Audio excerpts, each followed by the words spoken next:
네덜란드의 유명한 신학자로 아브라함 카이퍼라는 분이 계십니다. 그분은 정치가이기도 한데 수상까지 지낸 분입니다. 그분이 이런 말을 했습니다. 기독교인의 최고의 약점은 기독교를 삶의 체계로 인정하지 않는 것이다. 여러분, 삶의 체계라고 하는 것은 내 삶이 그것을 기초로 하여 이루어지는 삶의 전 영역에 미치는 근본 가치를 말합니다.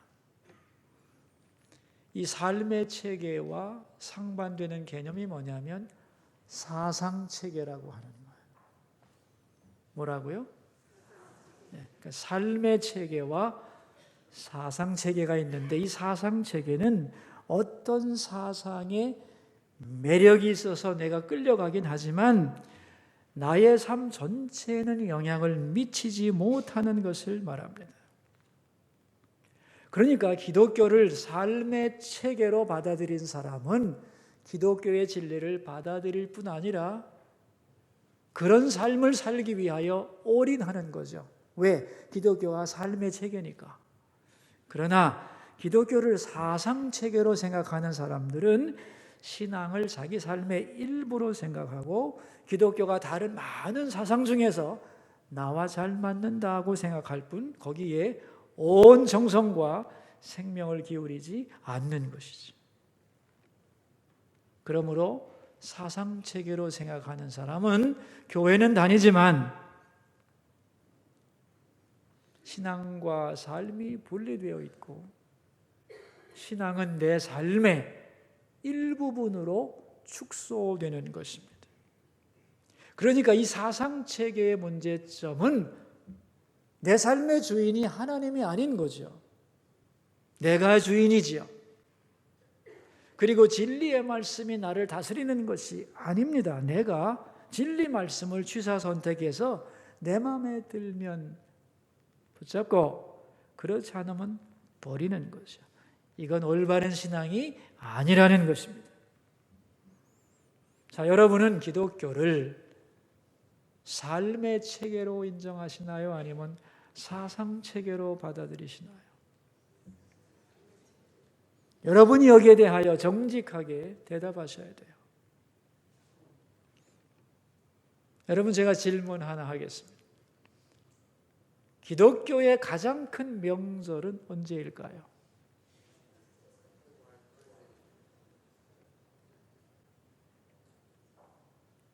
추석은 기독교 명절이 아니고 기독교의 가장 큰 명절은 부활절입니다. 성탄절이 아닐까요?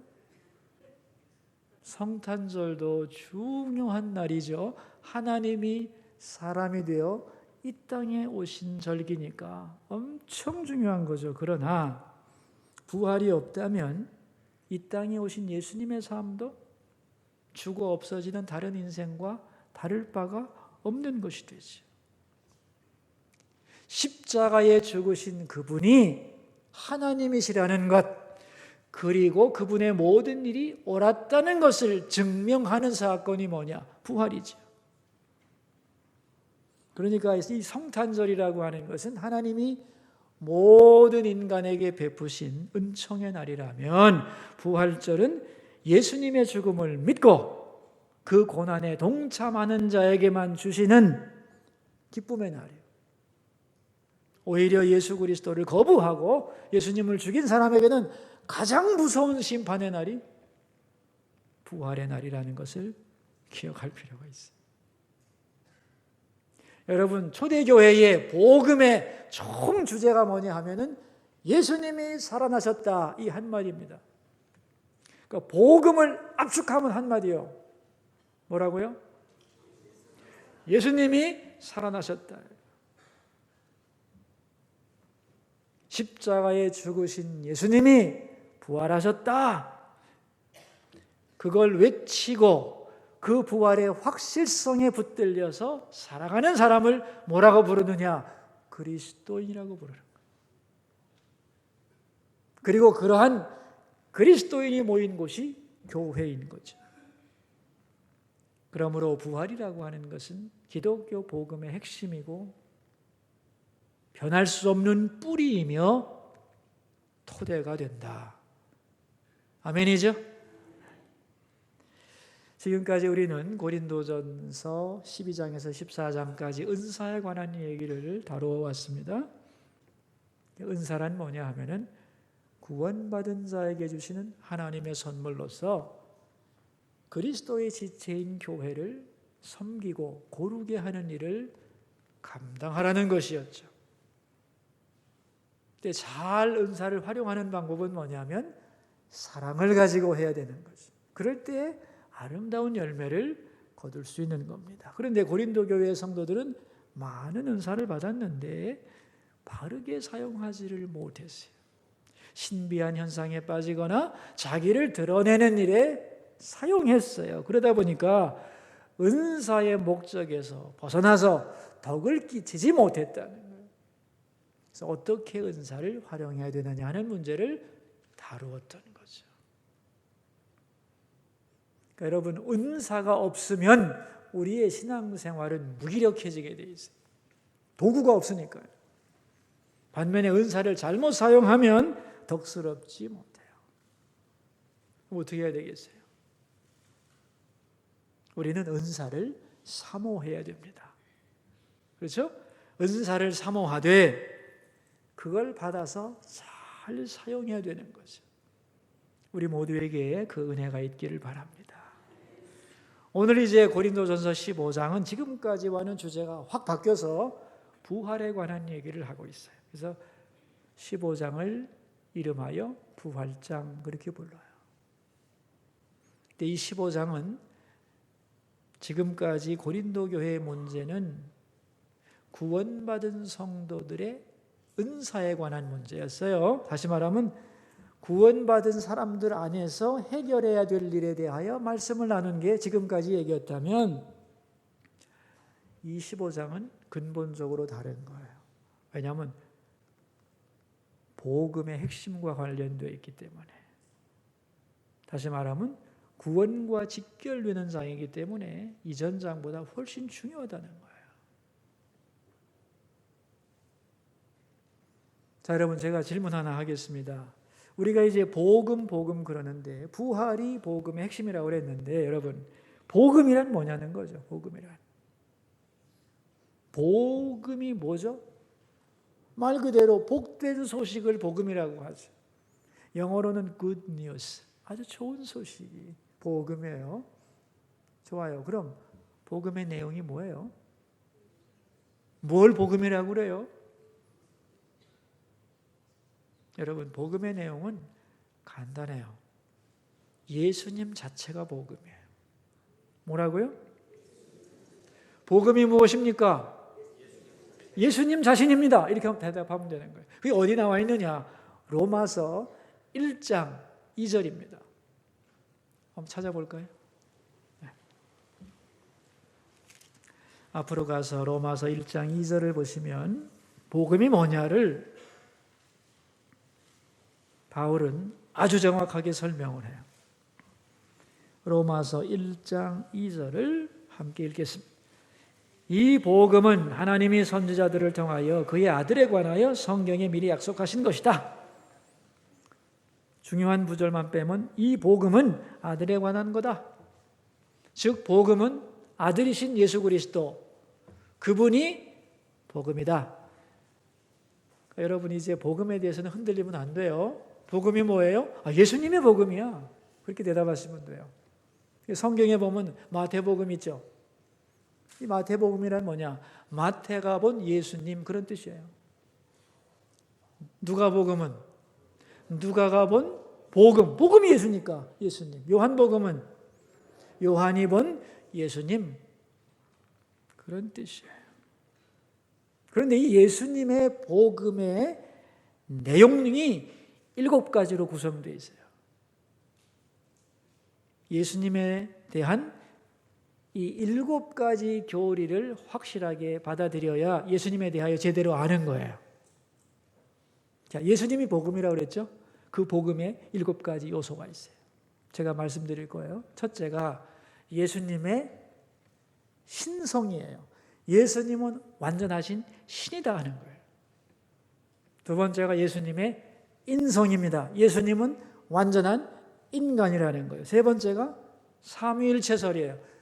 예수님은 성부, 성자, 성령 중에 2위인 성자이시다 하는 거예요. 네 번째가 동정녀 탄생이에요.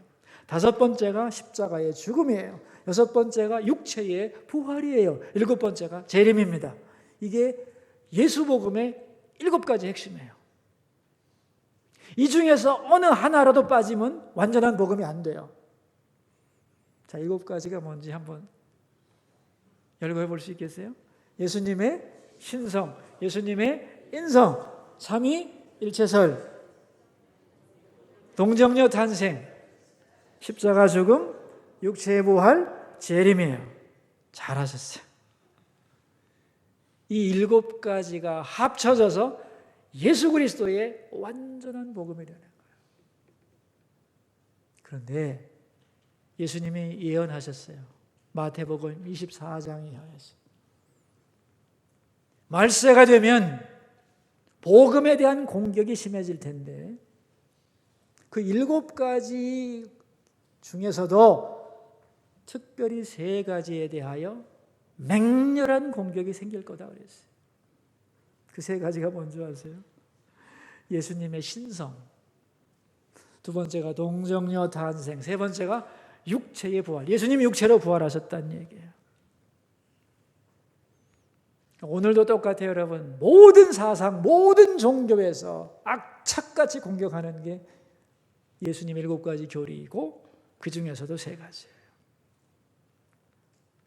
기독교 내의 자유주의 신학자들도 이 3가지를 붙들고 공격을 포부해요. 그런데 고린도 교회 교인들 중에도 예수님의 육체적 부활을 부정하는 사람들이 있었다는 거예요. 그래서 바울은 이 육체의 부활, 예수님의 육체의 부활의 이 중요성에 대하여 강조하는 거예요. 그런데 왜 그렇다면 예수님의 육체적 부활에 대하여 의심하는 성도들이 있었느냐 하는 거예요. 첫째가 뭐냐면은 헬라 철학 때문에 그래요. 여러분, 이 그리스 철학이라고 하는 것이 인간의 육체를 아주 무시합니다. 경시해요. 왜냐하면 더럽다는 거예요. 그러니까 자기들이 더럽게 살았다는 얘기예요. 육체를 경시하고 영혼을 중시하는 거예요. 거룩하고 고상한 것은 영혼이고 육체는 더럽고 추하고 없어져야 될 거라는 거예요. 기본 전제입니다. 그리스 철학이에요. 그래서 그 철학에 의하면 육체로부터 벗어나는 것이 구원이에요. 그런데 기독교의 가르침은 우리가 육체를 가진 모습으로 부활한다는 거예요. 그러니까 자기들의 철학과는 뭔가 맞지 않는 거죠. 그죠? 육체를 벗어나는 것이 구원의 극치라고 자기들은 철학적으로 생각하고 있는데, 아니 육체가 다시 부활하면 어떻게 되지? 영적인 부활이면 좋겠는데 육체의 부활이라 그거 곤란한데. 그러니까 자기들의 철학적 가치관을 가지고 성경의 교리를 평가한 거예요. 영의 부활이라면 좋겠는데 육체의 부활은 좀 그래. 이런 마음이 그들에게 있었던 거예요. 왜? 그 문화 속에서 성장했으니까.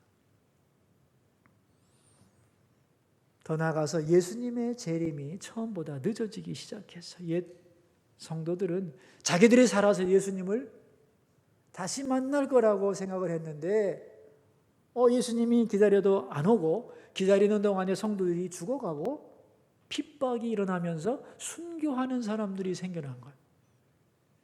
살아서 예수님을 만나면 좋겠는데 죽어 땅에 묻혀서 썩어버려. 순교하면서 불에 타 죽어. 사자한테 먹혀버려. 그 육체가 없어져 버려. 그런데 이제 어떻게 육체를 가진 존재로 부활할 수 있다는 건가? 그래서 육체적 부활이라고 하는 것이 자기들의 철학과도 맞지 않는 데다가 상식적으로 생각해도 완전히 분해된 육체가 어떻게 다시 부활할 수 있느냐 하는 이 문제가 제기되자 의심하고 혼란스러워지기 시작했다는 거예요. 그래서 이 당시의 상황을 요약하는 내용이 12절 말씀이에요. 고린도전서 15장 12절. 자, 함께 읽겠습니다. 죽은 자 가운데서 다시 살아나셨다 전파되었거늘 너희 중에서 어떤 사람들은 어찌하여 죽은 자 가운데서 부활이 없다 하느냐. 죽은 자 가운데서 부활이 없다는 말이 이제 그러므로 나오기 시작했다는 거예요.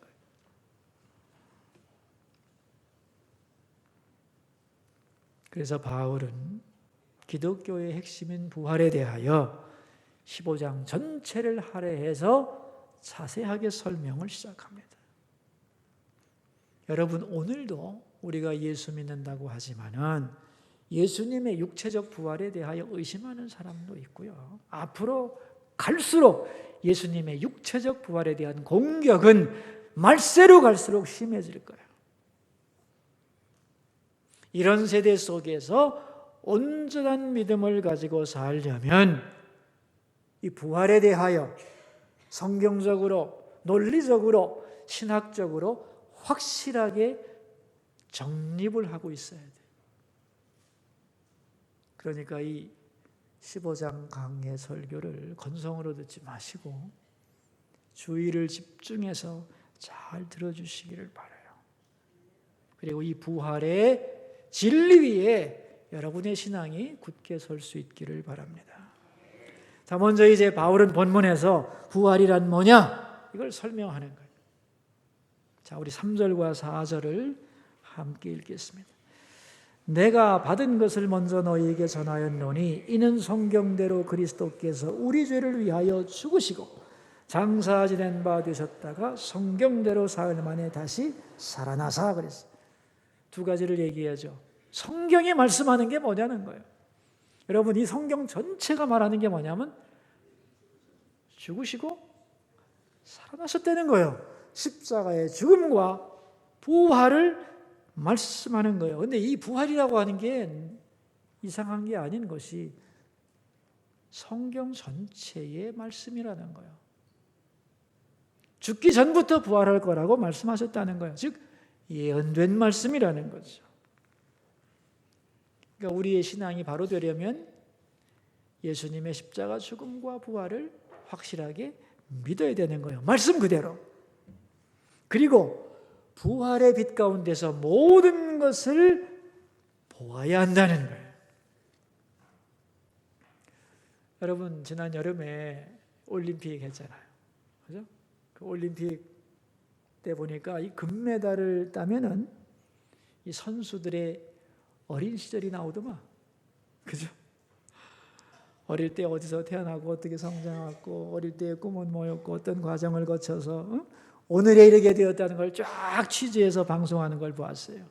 제가 그걸 보면서 생각을 했어요. 아니, 금메달 따기 전에도 저 인생은 그대로였다고? 근데 그때는 방송을 안 했어요. 왜 그럴까요? 그 사람이 중요한 사람이 아니잖아요. 그러므로 그의 과거는 감추어져 있는 거예요. 근데 금메달을 딱 땄네? 그러면 이 사람이 누구냐 하는 거예요. 이 사람이 누군데 오늘 이렇게 대단한 결과를 가져왔느냐 하고 그의 과거를 역조명하는 거예요. 방송국에 계신 분이 그러더라고요. 메달 가능성 있는 사람 4강에만 올라도 벌써 그 고향에 가서 다 취재를 한다는 거예요. 그 준비를 딱 해놨다가 은메달 되면 그만이야. 금메달이 돼야 막 방송을 하고 시간 조정을 하면서 바쁘게 움직인다는 얘기를 하더라고요. 여러분, 예수님의 부활도 똑같습니다. 부활 사건이 없었다면 예수님의 모든 것이 다 의미가 없었어요. 부활 사건이 있기에 누군데 부활하셨는가 이렇게 되면서 예수님이 어떻게 오셨고 그분은 누구신가를 조명하게 되는 것이 성경의 관점이라는 거예요. 그러니까 우리가 순서적으로 보면 출생부터 기록되어 갖고 차례대로 온 것 같지만 사실은 부활 사건 이후에 그 모든 것이 기록된 거죠. 부활하신 분이 도대체 누구이기에, 그분이 어떤 일을 하셨기에 이렇게 된 것이죠. 그러므로 예수 그리스도를 바로 알고 성경을 제대로 이해하려면 부활을 빼놓고는 절대로 불가능하다는 거예요. 그래서 우리 신앙의 핵심이 부활이에요. 아멘입니까? 예수님의 부활이 복음의 핵심이며 기독교에 움직일 수 없는 진리, 토대다는 거예요. 자, 두 번째, 그럼 부활이 이렇게 중요한 것이라면 역사적 사실과 근거가 있냐? 그런 얘기죠. 자, 우리 1절에서 2절을 읽겠습니다. 형제들아, 내가 너희에게 전한 복음을 너희에게 알게 하노니 이는 너희가 받은 것이요 또 그 가운데 선 것이라. 너희가 만일 내가 전한 그 말을 굳게 지키고 헛되이 믿지 아니하였으면 그로 말미암아 구원을 받으리라. 이 부활의 진리를 내가 너희에게 전했다는 거예요. 그런데 이 진리의 내용은 뭐냐면 1절 끝에 이는 너희가 받은 것이요. 그랬죠?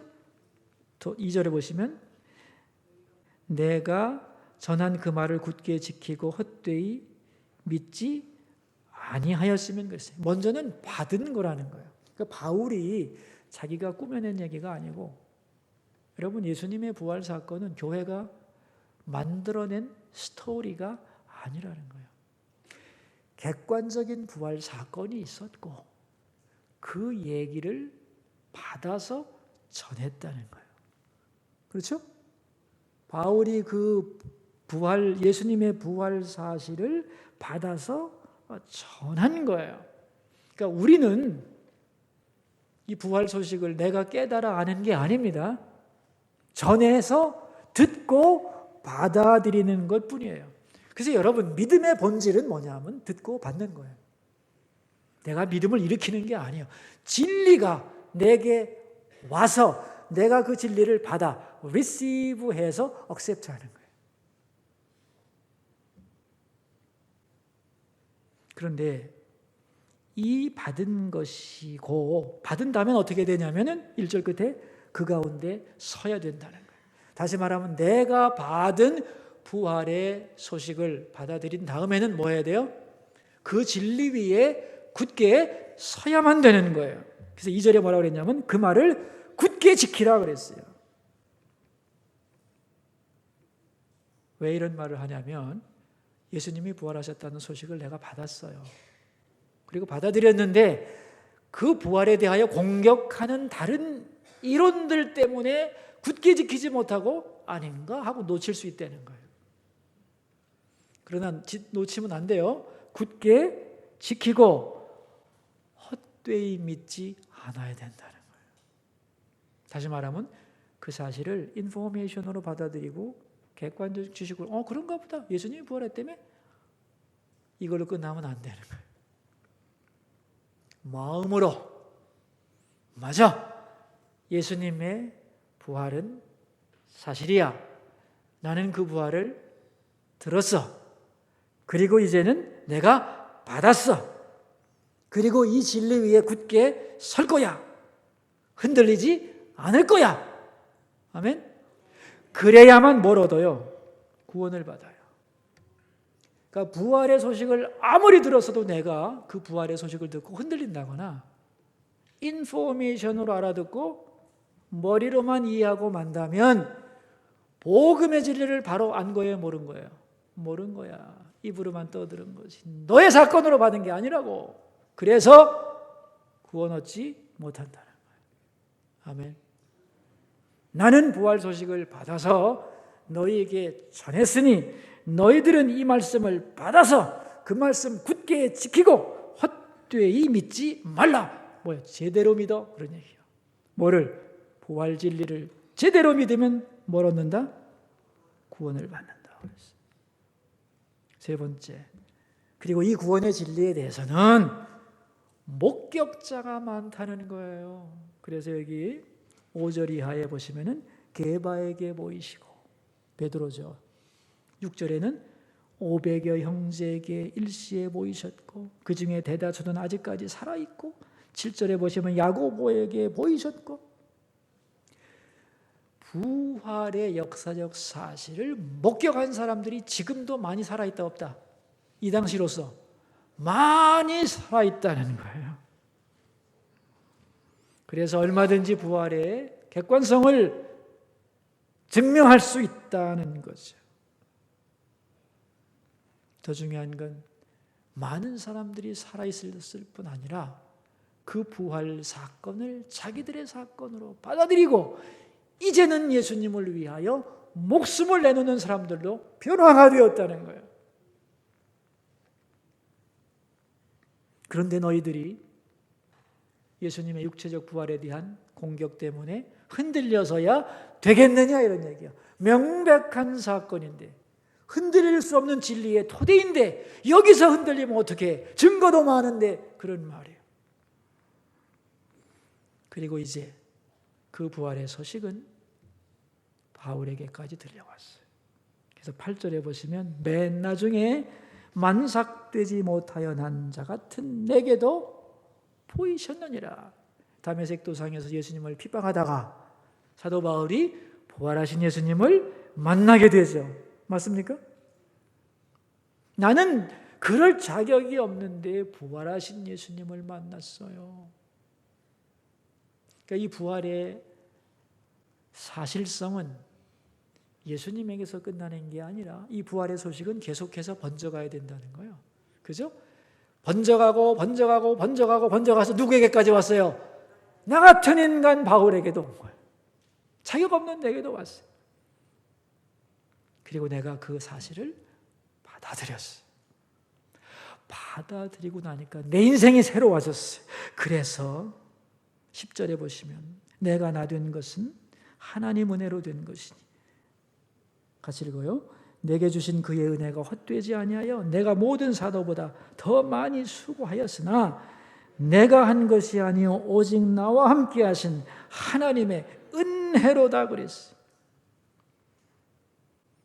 그러니까 그 부활의 소식은 나에게도 들려왔고 내가 그것을 받고 내가 변해서 이 부활을 전하는 자의 인생으로 바뀌었다는 거예요.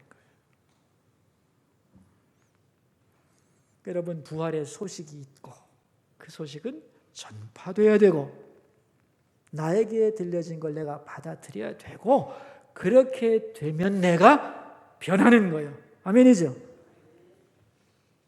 그래서 이 부활, 예수님의 부활을 받아들이는 자, 즉 부활 신앙을 가진 자에게는 뭐가 생기냐면 부활의 능력이 생겨나요. 뭐가 생겨난다고요? 부활의 능력이요. 이 빌립보서 같은 데서는 내가 부활의 능력을 알고자 하여 이 부활의 능력이라는 말이 많이 나와요, 여러분. 부활의 능력이 뭐냐? 여러분 부활이라고 하는 게 다시 살아나는 거니까 부활의 능력이 뭐겠어요? 죽음을 이기는 능력이죠. 부활의 능력, 부활의 권능. 부활 신앙을 가진 자에게 임하라는 거예요. 여러분, 이 세상에서 가장 강력한 권능이 뭐겠어요? 이 세상에서 가장 힘센 파워 뭘까요? 돈일까요? 권력일까요? 재능일까요? 너도 죽어. 다 두고 가야 돼. 뭐예요? 죽음의 권능이에요.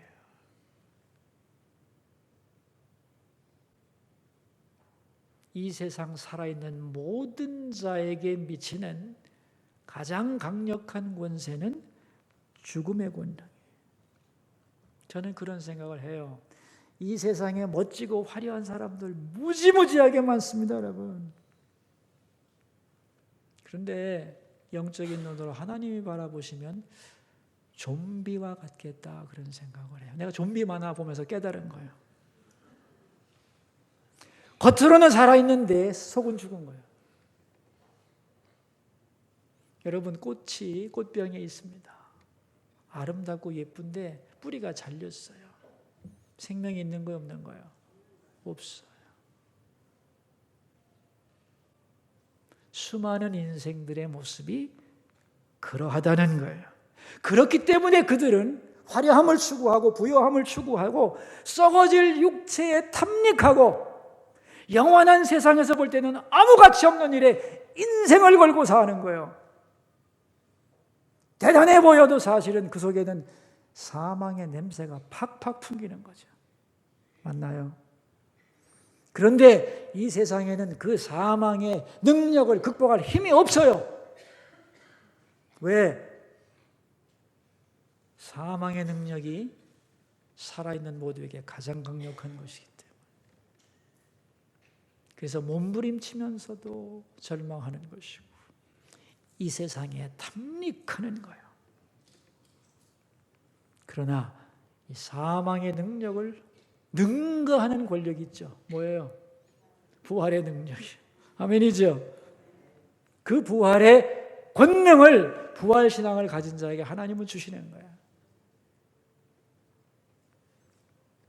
그래서 이 부활의 능력을 가진 사람들은 사망의 냄새가 나는 곳에 가서 살면서도 거기에 물들지 않고 생명의 냄새를 풍기며 살게 되는 거예요.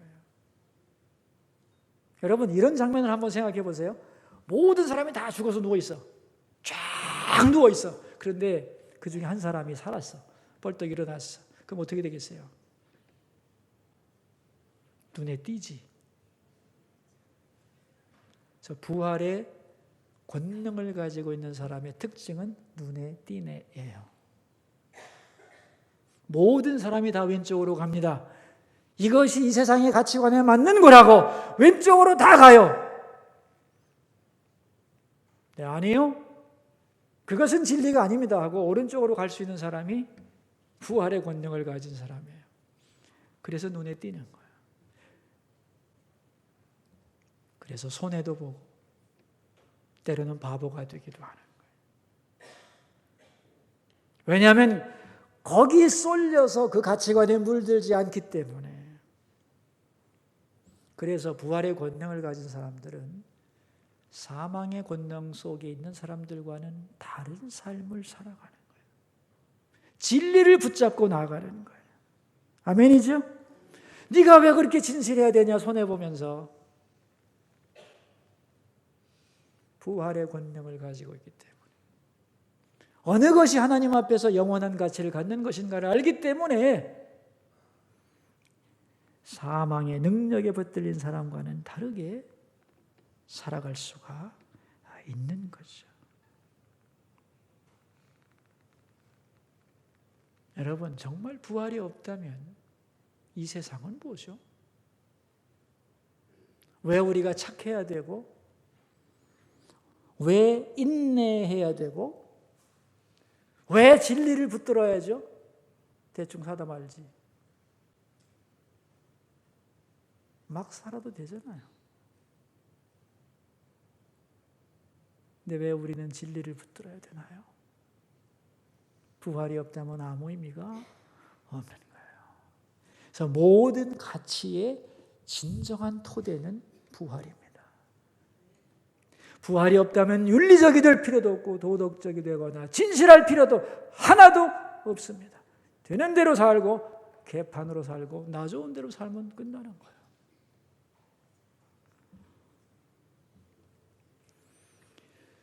그래서 여러분, 부활을 믿지 못하는 사람, 부활신앙 위에 서 있지 못하는 사람, 부활의 능력이 없는 사람은 결국은 다 이 세상에 함몰되어 갈 수밖에 없는 거예요.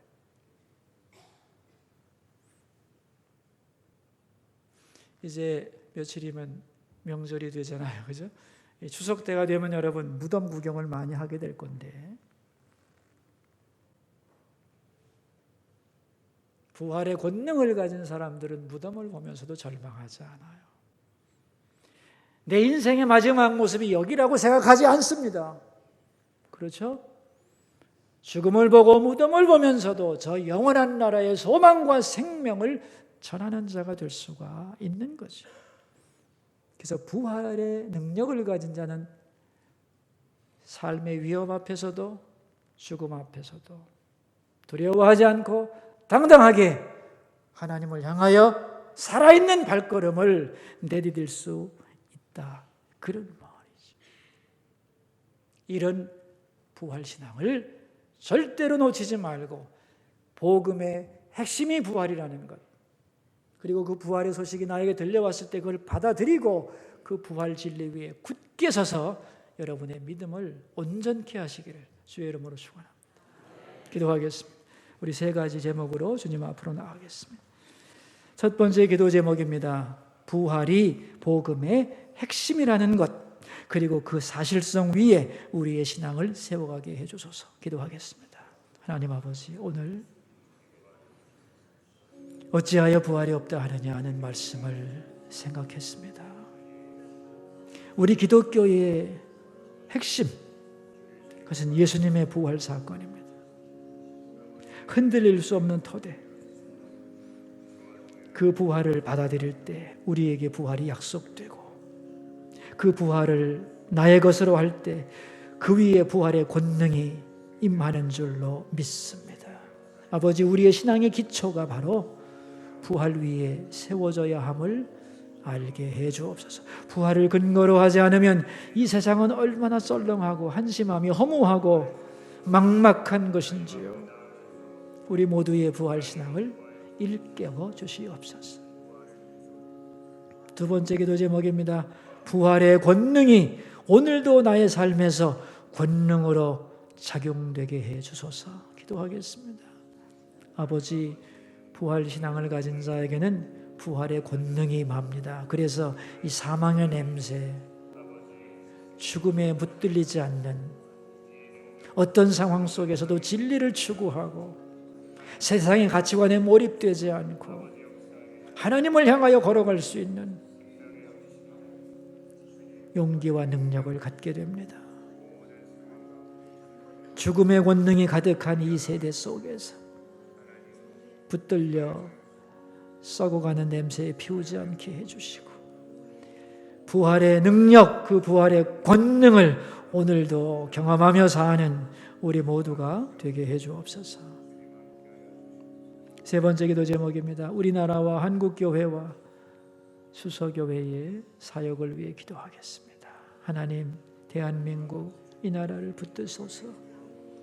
주님께서 인도자가 되시고 이 나라의 주인이 되어 주소서. 이 나라의 평화 통일을 허락해 주시고 이 나라의 지도자들에게 지혜와 용기와 겸손과 분별력을 더하여 주시고 어려운 난제들 풀어갈 수 있게 하시고 분열되지 않게 해주시고 나라의 미래를 진정으로 염려하는 사람들이 되게 해주소서. 이 땅의 교회들이 나라 위에 기도하도록 도우시고 복음의 진리가 오늘도 선포되고 오늘도 하나님의 집에 모여든 주의 백성들 모두가 다 참다운 예배를 통하여 하늘로부터 오는 새 은혜를 충만히 누리게 해주소서. 수서교회 사역에 복을 주시고 동산과 훈련학교와 교사대학 위에 함께 해주시고 이것을 통하여 주의 백성들이 영걸어가고 성숙해지며 하나님을 더 알아가는 역사 넘쳐나게 하옵소서. 십자가에 죽으시고 부활하신 주님, 예수님의 부활의 확실성 위에 우리 신앙이 세워지기를 원하나이다. 부활이란 복음의 핵심이라는 것을 알게 해주시고 이제 그 전달된 부활의 소식이 나의 것으로 받아들여지고 그 받아들여진 부활 사실을 내가 굳게 붙잡고 흔들리지 않게 하심으로 우리에게 부활의 능력이 임하게 하옵소서. 오늘도 모든 것을 부활의 빛 가운데 바라보게 해주시고 사망의 냄새가 가득한 이 땅을 살아가지만 오늘도 부활의 권능에 붙들려 생명의 냄새를 풍기는 사람 되게 해주옵소서.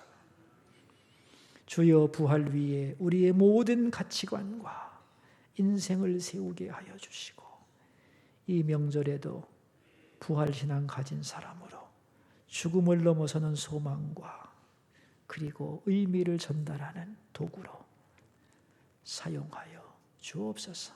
예수님 존귀하신 이름으로 기도하옵나이다.